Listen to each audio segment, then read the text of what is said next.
आऊज़ुबिल्लाहि मिनश्शैतानिर्रजीम बिस्मिल्लाहिर्रहमानिर्रहीम। अस्सलामु अलैकुम वरहमतुल्लाहि वबरकातुहू। डियर स्टूडेंट्स, कैसे हैं आप? उम्मीद है खैरियत से होंगे। तो चलें शुरू करते हैं। आज हमारा ऑनलाइन सीरीज़ का जो है वो लेक्चर नंबर 8 है और आज हमने जो चैप्टर 8 है उसका लास्ट आर्टिकल स्टडी करना है, एप्लीकेशंस ऑफ डॉपलर इफ़ेक्ट। ठीक है कि जो डॉपलर इफ़ेक्ट है इसकी क्या हमारे पास प्रैक्टिकल एप्लीकेशंस हैं और किन किन जगहों पर हम इसको यूज़ करते हैं। तो इसमें हमारे पास जो इसकी एप्लीकेशंस हैं उसमें नंबर 1 पे है हमारे पास रडार सिस्टम, हमने इसको समझना है। उसके बाद नंबर 2 पे हमारे पास सोनर, हमने इसको समझना है। उसके बाद है हमारे पास तीसरे नंबर पर speed of stars and galaxies.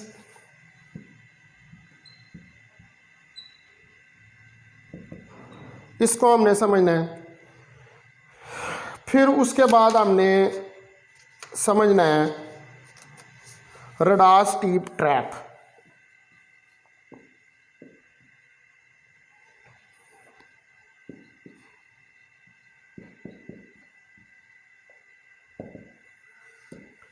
तो ये 4 मेन चीज़ें जो हैं यहाँ पर हमने इनको डिस्कस करना है आज के लेक्चर में। ठीक है, और इनको हम ब्रीफली डिस्कस करेंगे एप्लीकेशंस ऑफ डॉपलर इफ़ेक्ट से। तो पहले नंबर पर मैं स्टार्ट करता हूँ इसको रडार सिस्टम से। ठीक है, कि हम रडार सिस्टम के अंदर किस तरह इसको अप्लाई करते हैं। तो जो डॉपलर इफ़ेक्ट है ये वर्किंग ऑफ रडार सिस्टम जो है उसके अंदर अप्लाई होता है।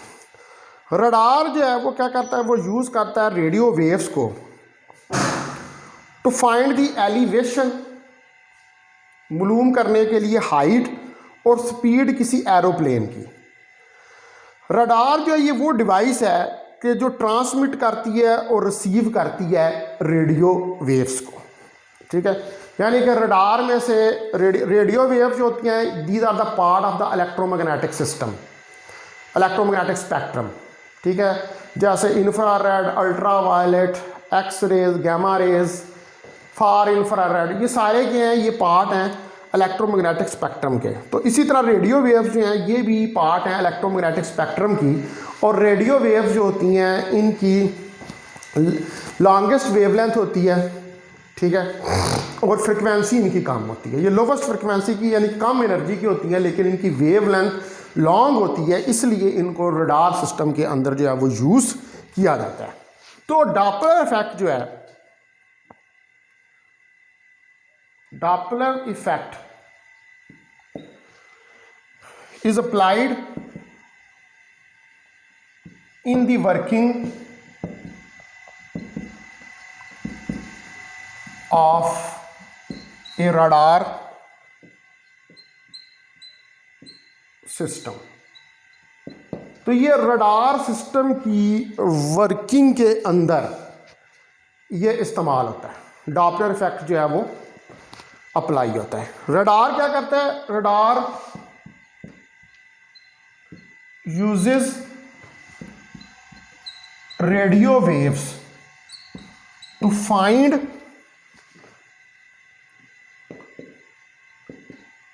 the elevation होती है height and the speed of aeroplane. और स्पीड ऑफ एरोप्लेन को फाइंड करने के लिए यूज़ करता है। और रडार क्या यूज़ करता है, ये यूज़ करता है radio waves. Radar transmit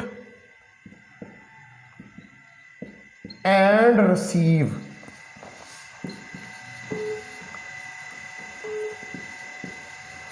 radio waves.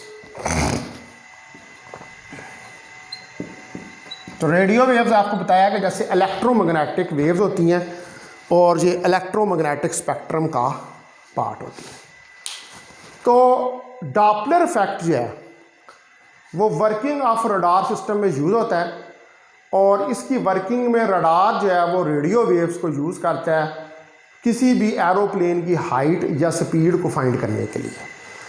Radar जो है ये ट्रांसमिट और रिसीव करता है रेडियो वेव्स को। अब जो direction of motion of aeroplane है उसको रडार सिस्टम की मदद से किस तरह फाइंड किया जाता है, ठीक है, ये चीज़ हमने ज़रा समझनी है। Direction of motion of aeroplane.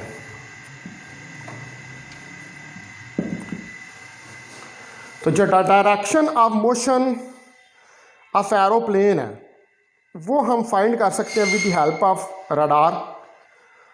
तो जो रेडियो वेव्स हैं वो रडार में से निकलती हैं, ट्रांसमिट होती हैं और रिफ्लेक्ट बैक होती हैं एरोप्लेन से, ठीक है। यानी कि जो रडार में से रेडियो वेव्स निकल रही होती हैं वो जाके एरोप्लेन के साथ टकराती हैं और एरोप्लेन के साथ टकराने के बाद रिफ्लेक्ट होती हैं और फिर रडार के ऊपर वो रिसीव होती हैं हमें, ठीक है।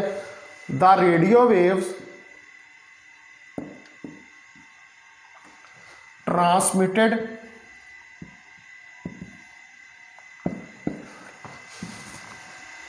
फ्रॉम द रेडार, ठीक है। रेडियो वेव्स जो हैं वो ट्रांसमिट होती हैं रेडार से, are reflected back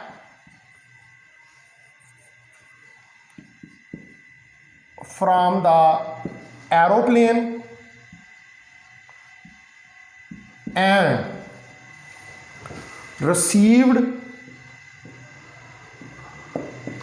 on the radar, और रडार के ऊपर हमें रिसीव होती हैं।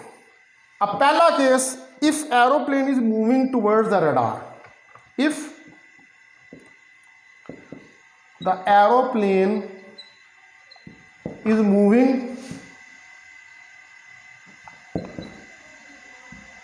towards the radar, अगर वो रडार की तरफ एरोप्लेन जो है वो मूव कर रहा है, यानी कि रडार की तरफ जो है वो एरोप्लेन जो है वो आ रहा है, तो देन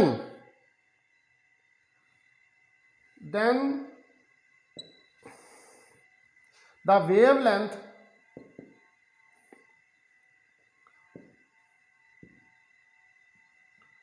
of reflected wave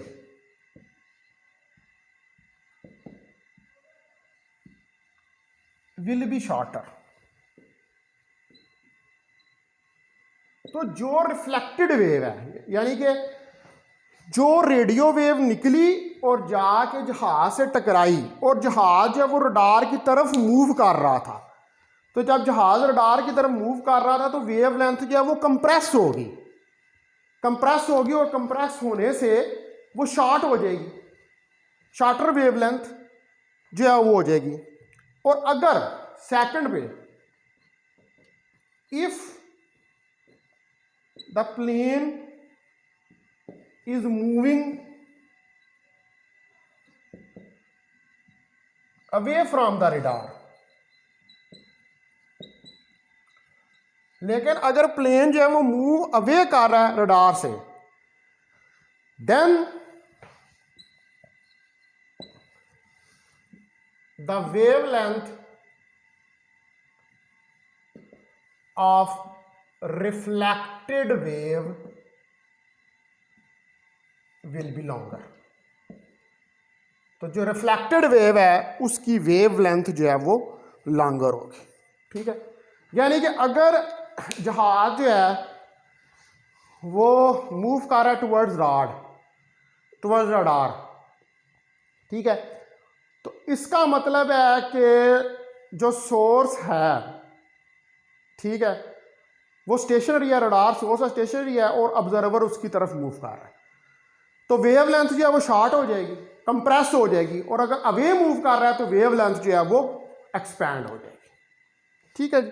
अब स्पीड ऑफ एरोप्लेन, अब इसी इंफॉर्मेशन से कि वेव लेंथ शॉर्ट हो रही है या वेव लेंथ लॉन्ग हो रही है, जहाज जो है वो मूव कर रहा है रडार की तरफ या रडार से अवे जा रहा है, तो स्पीड ऑफ एरोप्लेन, इसकी मदद से आप स्पीड ऑफ एरोप्लेन कैसे फाइंड कर सकते हैं? The difference of wave length, जो डिफरेंस ऑफ वेव लेंथ है, ठीक है, of transmitted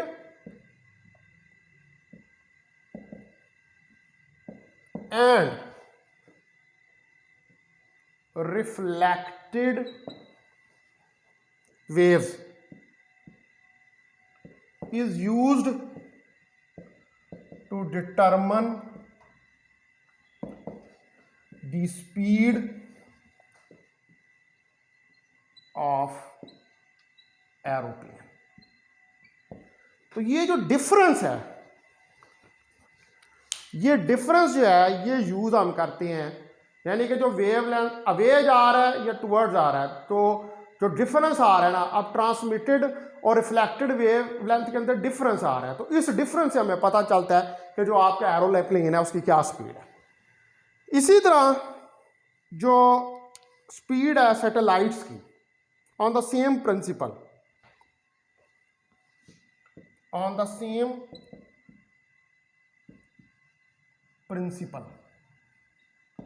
we can find the speed of satellites।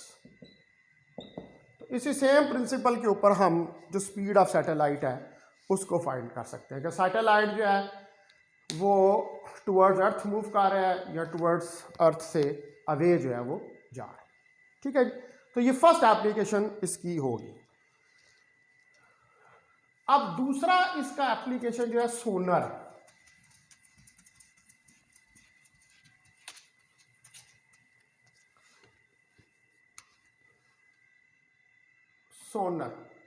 सोनर जो है ये एक आक्रियम है जिसको हमने ड्राइव्ड किया है। Sonar is N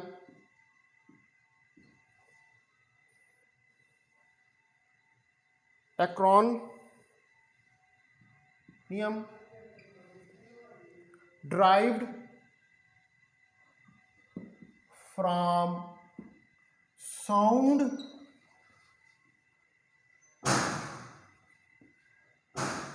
navigation and ranging।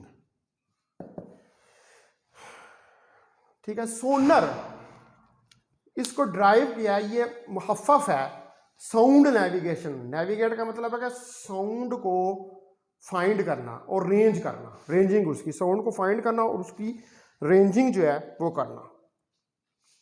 सोनर जो है ये टेक्निकल नेम है जो यूज़ हम करते हैं for the detecting of presence of object under water by acoustical echo. ठीक है, हम बेसिकली सोनर किस लिए यूज़ करते हैं कि जो ऑब्जेक्ट्स मौजूद होते हैं पानी के नीचे, पानी की तह में, उसको एकॉस्टिकल इको को कहते हैं बाज गश्त, आवाज़ का रिफ्लेक्ट हो के सुनाई देना, उसको हम कहते हैं बाज गश्त। तो जो बाज गश्त होती है उससे हम किसी ऑब्जेक्ट की पोजीशन और लोकेशन को फाइंड करते हैं। ठीक है, sonar is the name of technique, ये एक नेम है टेक्निक का used for the detecting of objects under water by using acoustical echo, बाज गश्त, ठीक है जी। acoustical echo जो है उसको यूज़ करते हुए हम जो ऑब्जेक्ट्स हैं जो पानी के अंदर, जैसे आबदोज़ें होती हैं या कोई और ऑब्जेक्ट्स हैं, उनको फाइंड करने के लिए हम इसको यूज़ करें। तो सोनर के अंदर जो डॉपलर डिटेक्शन है, in sonar Doppler detection depends upon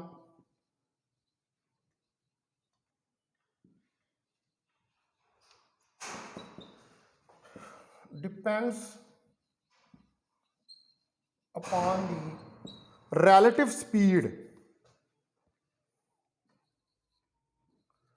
relative speed of target and,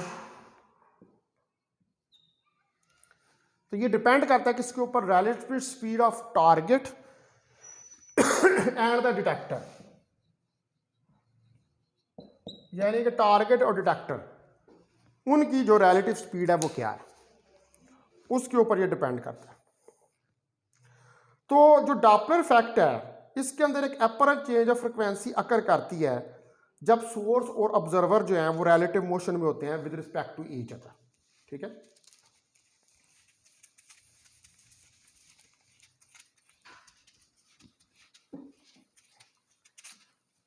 in Doppler effect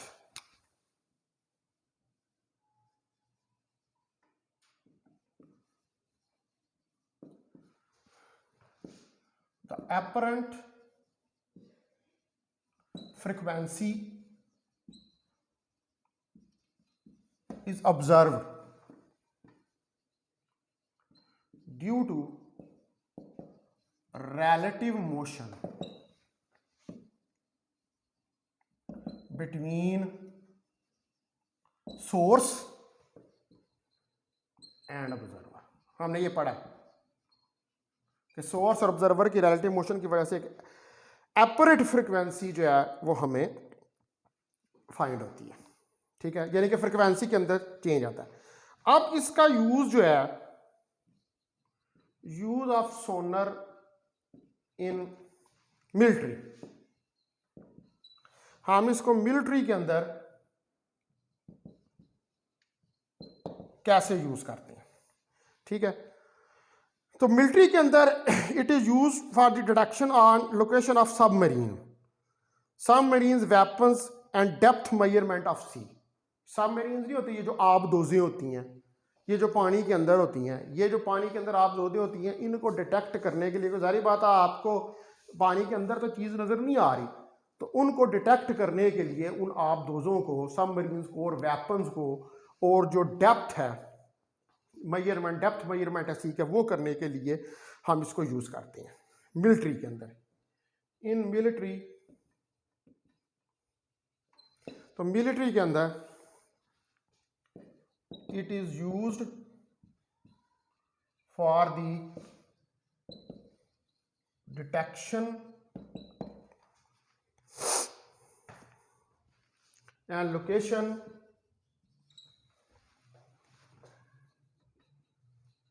of submarine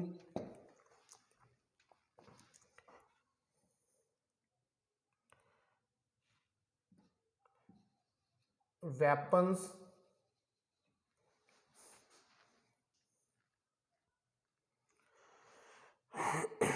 and depth measurement of sea, कि डेप्थ पे कितना गहरा समुंदर है, सबमरीन वेपन्स और कितना गहरा समुंदर है, इसको फाइंड करने के लिए हम सोनर, जो अकॉस्टिकल इको की टेक्निक है, उसको हम यूज करते हैं। अच्छा, उसके बाद एक और यूज है इसका, speed of stars and galaxies. जो स्टार्स और गैलेक्सीज हैं उनको भी हम डॉपलर इफेक्ट की मदद से कैलकुलेट करते हैं। Speed of stars and galaxies.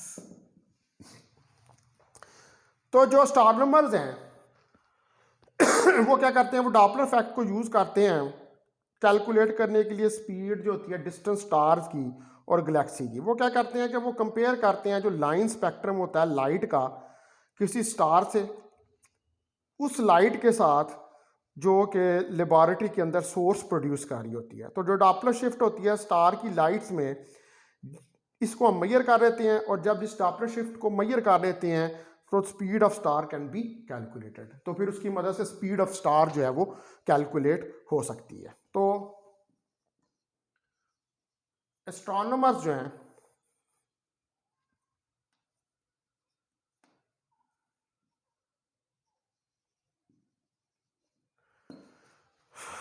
use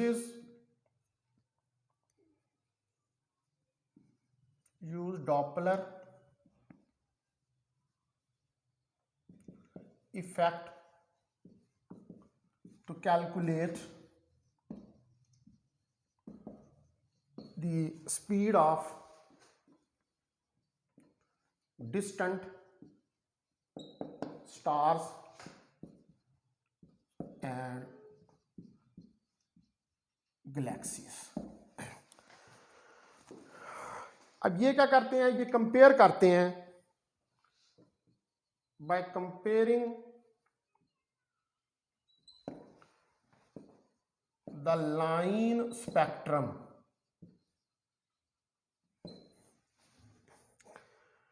of light from a star with the light of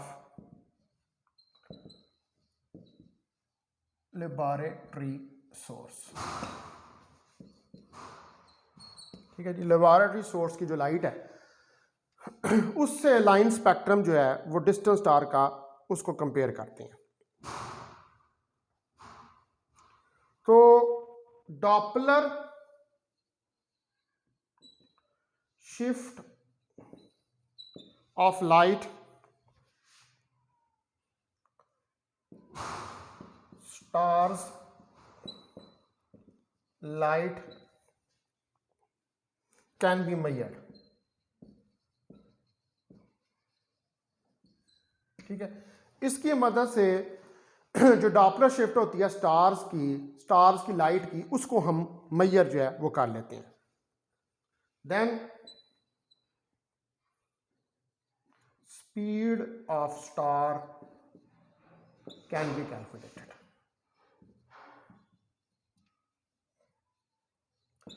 तो इसकी मदद से जो स्पीड ऑफ स्टार है उसको हम calculate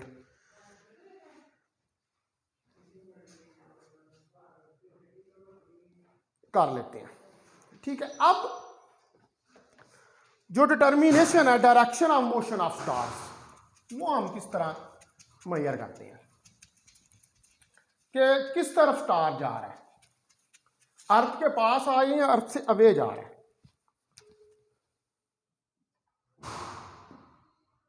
determination of motion of direction of stars। तो ये देखा गया है कि जब स्टार्स मूव करते हैं टुवर्ड्स द अर्थ तो ये शो करते हैं ब्लू शिफ्ट, क्योंकि जब वो मूव करते हैं टुवर्ड्स द अर्थ तो वेवलेंथ शॉर्ट होती है, और जो ब्लू कलर होता है उसकी वेवलेंथ कम होती है, क्योंकि वेवलेंथ ऑफ लाइट जो emitted by star is shorter than if the star had been at rest.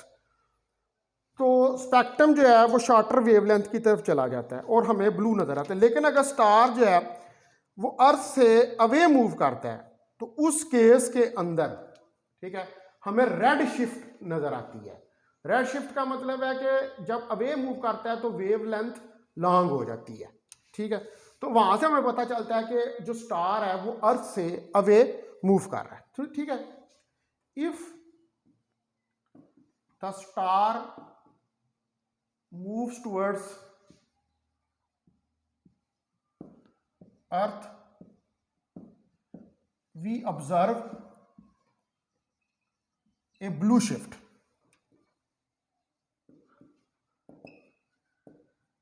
And when it moves away from the earth, we find red shift. तो हमें red shift जो है वो पता लगता है. तो फिर यहाँ से हमें ये पता चल जाता है अगर लेफ्ट शिफ्ट आ रही हो तो हम कहते हैं कि जो स्टार्स हैं और डिस्टेंट गैलेक्सीज हैं वो हमारे से अवे मूव कर रही हैं. ठीक है, स्टार और डिस्टेंट गैलेक्सीज हैं वो हमारे से अवे मूव कर रही हैं. और अगर ब्लू शिफ्ट हो तो हम कहते हैं कि स्टार्स और डिस्टेंट गैलेक्सी जो हैं वो मूविंग टुवर्ड्स अस हैं, वो हमारी तरफ जो है वो मूव कर रही हैं. ठीक है, उसके बाद लास्ट पे रडार स्पीड ट्रैप, इसकी आखिरी एप्लीकेशन इधर आपके कोर्स में गिवन है. जो माइक्रोवेव्स होती हैं ये एमिट होती हैं किसी ट्रांसमीटर में से इन शॉर्ट ब्रस्ट, और ईच ब्रस्ट जो होता है वो रिफ्लेक्ट बैक होता है किसी भी कार से in the path of microwave. तो जो रिफ्लेक्टेड माइक्रोवेव्स होती हैं इनको रिसीव बैक किया जाता है एज ए डॉपलर शिफ्टेड. तो हम जो डॉपलर शिफ्ट है इसको मेजर करके स्पीड ऑफ कार जो है इसको कैलकुलेट करते हैं बाय कंप्यूटर प्रोग्राम. ठीक है, तो the speed of car can also calculated with the help of Doppler's shift. तो जो स्पीड ऑफ कार है इसको भी हम कैलकुलेट कर सकते हैं with the help of Doppler shift. ठीक है, वो कैसे हम कैलकुलेट कर सकते हैं कि माइक्रोवेव जो है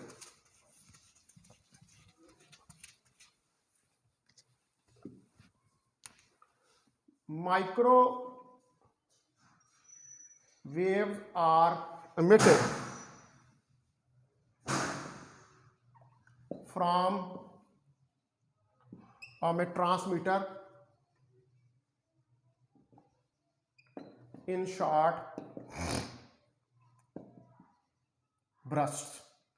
शॉर्ट bursts की फॉर्म में माइक्रोवेव्स जो हैं वो निकलती हैं. तो ईच ब्रस्ट जो है,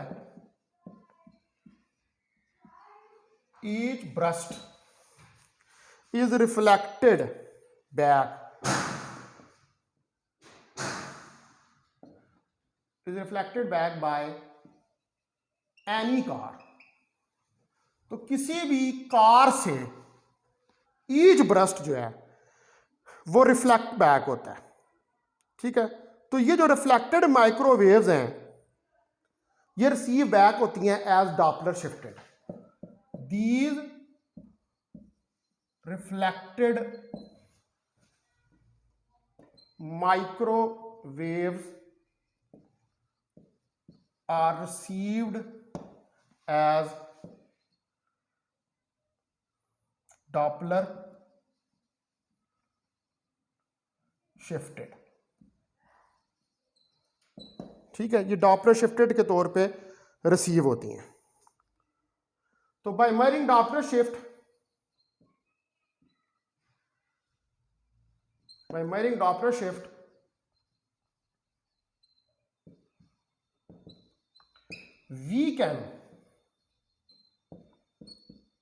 we can measure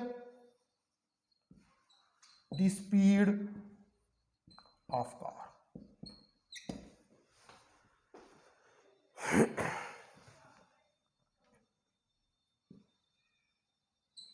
ठीक है, तो डॉपलर शिफ्ट को मेजर करके हम स्पीड ऑफ कार जो है उसको मेजर कर सकते हैं. तो क्या होता है, जो पुलिस वाले होते हैं, जो हाईवेज़ के ऊपर खड़े होते हैं, इनके पास ये सोर्स होती है माइक्रोवेव्स की। वो सोर्सेज निकल रही होती हैं और जो कार आ रही होती है वो उसको ऑब्जर्व कर रहे होते हैं। ठीक है, वो जो माइक्रोवेव निकलती हैं वो कार के साथ टकराती हैं और वो जो ट्रैक्टर होता है उनके पास वहाँ पर रिसीव होती हैं। तो वहाँ पर उस डॉपलर शिफ्ट की मदद से वो जो है वो कार की स्पीड निकाल लेते हैं, और अगर ओवर स्पीड हो कार तो फिर वो आपका चलान कर देते हैं। ठीक है डियर स्टूडेंट्स, तो अब ये मैंने आपको तफसील के साथ जो है ये पढ़ा दी हैं एप्लीकेशंस ऑफ डॉपलर इफेक्ट। अब कल से जो है हम इसके शॉर्ट क्वेश्चन, न्यूमेरिकल्स और फिर एग्जांपल्स जो हैं वो शुरू करेंगे। तो बहुत शुक्रिया आपका, थैंक यू वेरी मच।